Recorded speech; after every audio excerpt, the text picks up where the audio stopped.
இன்னைக்கு நம்ம guilty crown 8th episode தான் பார்க்க போறோம். எபிசோட ஓப்பனிங்ல நம்ம ஹீரோ இந்த மாதிரி அவனோட ஸ்கூல்ல ஒரு கிளப் இருக்குல்ல, அவங்க கூட ஏதோ ஒரு வெக்கேஷனுக்கு போறானாமா. இந்த விஷயத்த நம்ம ஹீரோ அவங்க அம்மா வேணா அந்த ஹருக்கா கிட்ட சொல்லும் போது, என்ன நீ என்ன விட்டுட்டு போற அப்படின்னு சொல்லி பயங்கரமா ஃபீல் பண்ணிக்கிட்டு இருப்பாங்க. ஒரு தாயை தனியா விட்டுட்டு போறான், அந்த பையனுக்கு அக்கறையே கிடையாதுன்னு அந்த இன்னொரு கிட்ட கம்ப்ளைண்ட் பண்ணிட்டு, சரி விடு போறதான் போறேன், அந்த இடத்துல உங்க அப்பாவுக்கு நீ கொஞ்சம் மரியாதை கொடு அப்படின்னு சொல்லுவாங்களா. அதுக்கப்புறம் நம்ம ஹீரோவும் அவனோட ஃப்ரெண்ட்ஸும் அந்த இடத்துக்கு வந்துடுறாங்க.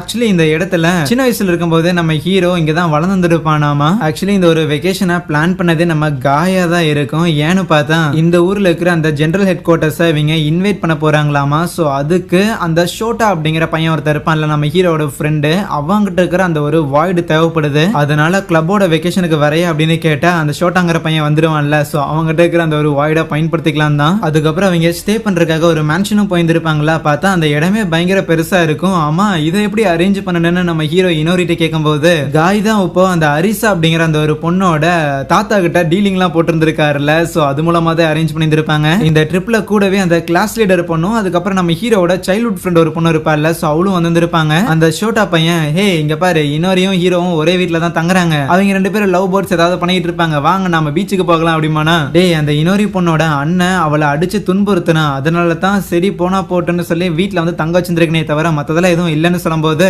என்ன சொன்னாலும் அந்த ஷோட்டா அதெல்லாம் கண்டுக்கிற ஐடியாவிலே இல்ல. அவன் கம்ப்ளீட்டா ஒரு வெக்கேஷன் மோட்ல இருக்கிறான். அதுவே நம்ம ஹீரோவும் காய் மட்டும் இந்த வேலையை கொடுக்கல அப்படின்னா கண்டிப்பா அந்த மிஷனுக்கு நான் வந்திருக்கவே மாட்டேன் அப்படின்னு புலம்பிக்கிட்டு இருப்பானா. ஆனா அதுவே இந்த மிஷனுக்காக ஷிபங்கி அந்த சுகிஷிமா பையன், அதுக்கப்புறம் கூடவே இன்னொருத்தர் இவங்க எல்லாரும் வந்திருப்பாங்க. இது வரைக்கும் நம்ம போட்ட பிளான் கரெக்டா தான் போய்கிட்டு இருக்குது, இனி பாப்போம்னு பீச்சில் விளையாண்டுட்டு ஈவினிங் வந்துகிட்டு இருக்கும் போது அந்த ஷோட்டா பையன் இருக்கிறான்ல, சோ அவன் கேமரா எடுத்துட்டு அப்படியே இவங்க சுத்துறது எல்லாத்தையும் ரெக்கார்ட் பண்ணிக்கிட்டு இருப்பானா. அப்ப ஒரு தொப்பி பறந்து வரும், அது நம்ம அயசேயோட தான் இருக்கும். அதை திருப்பி கொடுக்கும் போது அயசே அதை தொப்பி எடுத்து அப்படியே மூஞ்சியை மறைச்சுக்குவா. ஏன்னு பார்த்தா அந்த சுகுமி மெய்டு மாதிரி ட்ரெஸ் போட்டு இருந்திருப்பாளா. சோ வீல் சேர்ல ஆப்வியஸா நம்ம அயசேவை தள்ளிட்டு போகும்போது, ஏண்டி நீ மெய்டு மாதிரி ட்ரெஸ் போட்டுட்டு என்ன அசிங்கப்படுத்துற அப்படின்னு புலம்பிட்டு இருப்பா. இன்னொரு பக்கம் நம்ம ஹீரோவும் ஒரு கிரேவேர்டு வந்திருப்பான். அந்த கலர் ஆக்சுவலி அவங்க அப்பாவோட தான். சோ அந்த மரியாதை செலுத்துறதுக்காக வந்திருக்கானா. அந்த இடத்துல காயுமே வந்துட்டு, உங்க அப்பா ஆக்சுவலி ஒரு சயின்டிஸ்ட் தானே, எனக்கு உங்க அப்பாவை ஏற்கனவே தெரியும், அவர் ஒரு பெரிய ரிசர்ச்சர், அது மட்டும் இல்லாம இங்க இருந்த ஒரு பெரிய காலேஜ்ல ஒரு ப்ரொஃபஸரா கூட இருந்தாரு,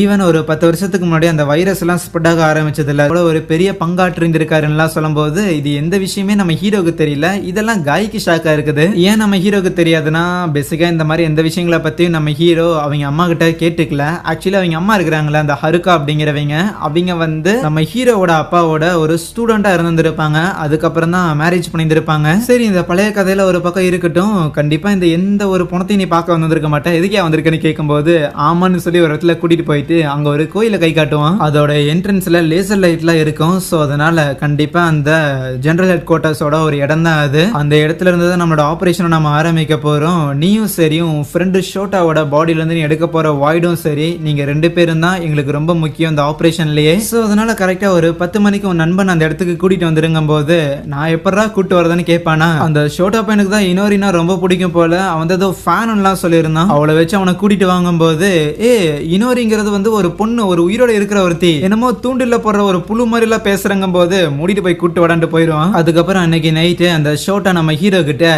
உண்மையிலுமே உனக்கும் இன்னொருக்கு நடுவில் எதுவுமே இல்லையான்னு கேட்கும் போது, நான் ஏற்கனவே சொன்ன மாதிரி தான்ப்பா, அந்த பொண்ணு வந்து அவங்க அண்ணன் தொல்லை தாங்க முடியாம, சரி சரி நிறுத்து, உங்க ரெண்டு பேருக்கு நடுவில் எதுவும் இல்லைன்னா நான் ட்ரை பண்ணலான்னு இருக்கிறேன்னு சொல்ல, நம்ம ஹீரோக்கு முதல்ல பக்குன்னு தான் இருக்கும், இருந்தாலும் தைரியத்தை எல்லாம் வர வச்சுட்டு அப்படியே அந்த ஷோட்டா பாயிண்ட போயிட்டு, ஏன் நீ இன்னைக்கே அவகிட்ட ட்ரை பண்ணி பார்க்க கூடாதுன்னு கேட்பானா. குளிச்சுட்டு போற இன்னொரு கிட்ட போயிட்டு நம்ம ஹீரோ பிளான் எல்லாம் எக்ஸ்பிளைன் பண்ணும்போது, இன்னொரு பக்கம் காயும் ஷிபங்கியும் பேசிக்கிட்டு இருப்பாங்களா. இருந்தாலும் அவனோட ஃப்ரெண்ட்ஸையே இந்த மாதிரி யூஸ் பண்ணிக்கிறது அவனை வச்சு அப்படிங்கிறது கொஞ்சம் ஒரு மாதிரி இருக்கேன்னு சொல்லும் போது, அதுக்கு காய் நமக்கான தேவைகளுக்கு நம்ம பயன்படுத்திக்கிறதுக்காக தான் ஃப்ரெண்ட்ஸுங்கிற மாதிரியான விஷயங்கள் எல்லாம் நம்ம வச்சிருந்திருக்கோம், வாழ்க்கையில கொஞ்சமாவது சுவாரஸ்யமான விஷயங்கள் நடக்கணும்ல, அது ஃப்ரெண்ட்ஸ் எல்லாம் நடந்தா என்ன பிரச்சனையான்னு கேட்பான். அதுவே அந்த அரிசா அப்படிங்கிற அந்த ஸ்கூல் கவுன்சில் பிரசிடென்ட் இருப்பால, சோ அவளுக்கு காய் மேல ஒரு இன்ட்ரெஸ்ட் வந்துரும் போல. இன்னொரு பக்கம் லூட்டனட் யான் மெக்காவை கண்ட்ரோல் பண்ற ஒரு பையன் இருப்பான்ல, அவன் பர்த்டேக்காக ஒரு கேக் வாங்கி வச்சுட்டு ஒரு மாதிரி பதட்டமா உட்காந்துக்கிட்டு இருக்கேன். இன்னொரு பக்கம் அந்த யானோட அப்பா ஒரு பெரிய ஜெனரலா இருப்பார்ல, சோ அவர் என்னன்னா, நான் அந்த யானை என் பையனாவே கன்சிடர் பண்றது கிடையாது, அவங்க அம்மா அவன் நல்லவளே இல்ல அப்படிங்கிற மாதிரி ஒரு மாதிரி பேசிட்டு இருப்பாரு.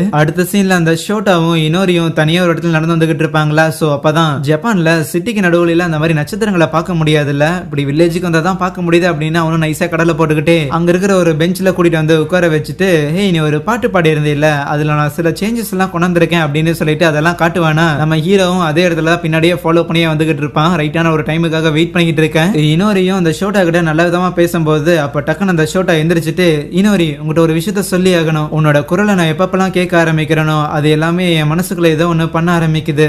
அதனாலதான் அப்படி உருவாகிற அந்த உணர்வுகளை உங்ககிட்ட நான் சொல்லி ஆகணும்னு நினைக்கிறேன்னு சொல்லும்போது கரெக்டா ஹீரோ உள்ள போந்துட்டு, என்னடா உளறிக்கிட்டு இருக்கிற, எப்பவுமே இனோரி எனக்கானவடா அப்படின்னு சொல்லி உள்ள போந்து ஷோட்டாவோட வாய்டா அவன் வெளியே எடுப்பானா. எதுக்கு இவ்வளவு அவசரம் தான் இனோரியும் பாப்பா கூடவே அந்த ஆபரேஷனுக்கு வந்த ஆளுங்க எல்லாருமே அங்கதான் சுத்தி இருப்பானுங்களா. என்னது இனோரி உனக்கு ரொம்ப பிடிக்குமா அப்படின்னு சுகுமி எல்லாம் போட்டு அவளை பயங்கரமா கலாய்ச்சிக்கிட்டு இருக்க. அதுவே காய் ஓகே பிளான் கரெக்டா போயிருச்சு, இதே பிளானை ஃபாலோ பண்ணுவோம், எல்லாம் கரெக்டா போயிருக்குதுன்னு சொல்லும் போது இன்னொரு பக்கம் காட்டுக்குள்ள தொப்பி போட்ட எவனோ ஒருத்தனை காட்டுறாங்க. அந்த ஷோட்டா பையனை நம்ம ஹீரோ அப்படியே தூக்கிக்கிட்டு நேரா ஒரு இடத்துக்கு வர, அங்க ஒரு டோர் இருக்குமா, அந்த ஷோட்டாவை கூட இருக்கிற ஒருத்தன் வாங்கிக்குவான். அதுக்கப்புறம் அந்த வாய்டை பயன்படுத்தும் போது அங்க இருக்கிற டோர் ஓபன் ஆகும். சோ எதை வேணாலும் ஓபன் பண்ணக்கூடிய ஒரு வாய்டு தான் இதோட பவரே. இன்னொரு பக்கம் அந்த தொப்பி போட்டவன் இருக்கிறான்ல, அவன் ஆக்சுவலி கெய்டோவா தான் இருக்கும். அங்க இருந்த ஒரு செக்யூரிட்டி கார்டை போட்டு தள்ளிட்டு நம்ம ஹீரோவோட அப்பா இருக்கிறாருல, சோ அவரோட கார்டை பயன்படுத்தி உள்ள என்டர் ஆகுவானா. அதுவே நம்ம ஹீரோஸும் உள்ள போய்கிட்டு இருப்பாங்கல்ல, சோ அப்ப பார்த்தா திடீர்னு அலாம்லாம் அடிக்க ஆரம்பிச்சிடும். சோ வேகமா அவங்க தேடி வந்ததை எடுக்கிறதுக்காக போகும்போது, ஆமா எதுக்கு அந்த ஷோட்டா கிட்ட இந்த மாதிரியான ஒரு வாய்டு இருக்குது அப்படின்னு நம்ம ஹீரோ கேட்பானா. எந்த மாதிரியான வாய்டு இருக்குன்னு எனக்கு தெரியுமே தவிர இதெல்லாம் ஏன் இருக்குல்ல யோசிக்கிறதுக்கு நேரம் இல்லடான்னு சொல்லிட்டு நேரா பசில் மாதிரி ஒரு இடம் இருக்கும். அங்க போய் அந்த வாய்டை பயன்படுத்தும் போது அந்த பசில்லாம் சால்வ் ஆகி ஒரு ரூம் ஓபன் ஆகுமா. பார்த்தா அங்க இருந்து அந்த ஒரு பொருளை காணும். யார் எடுத்திருப்பா அப்படின்னு யோசிக்கும் போது கண்டிப்பா இது அந்த கெய்டோவோட வேலையா தான் இருக்குன்னு காய்க்கு புரியுது. அதுவே அந்த பொருளை ஆட்டை போட்டு அந்த கெய்டோவுமே நம்ம ஹீரோவோட அப்பா கல்லறை கிட்ட போய் நின்னுகிட்டு, உனக்கு தான் நான் நன்றி சொல்லணும், இருந்தாலும் நான் இதோட எதையும் நிறுத்த போறது இல்லைன்னு சொல்ல, அடுத்த நாள் காலையில அந்த ஷோட்டா மயக்க தெளிஞ்சு எந்திரிப்பானா.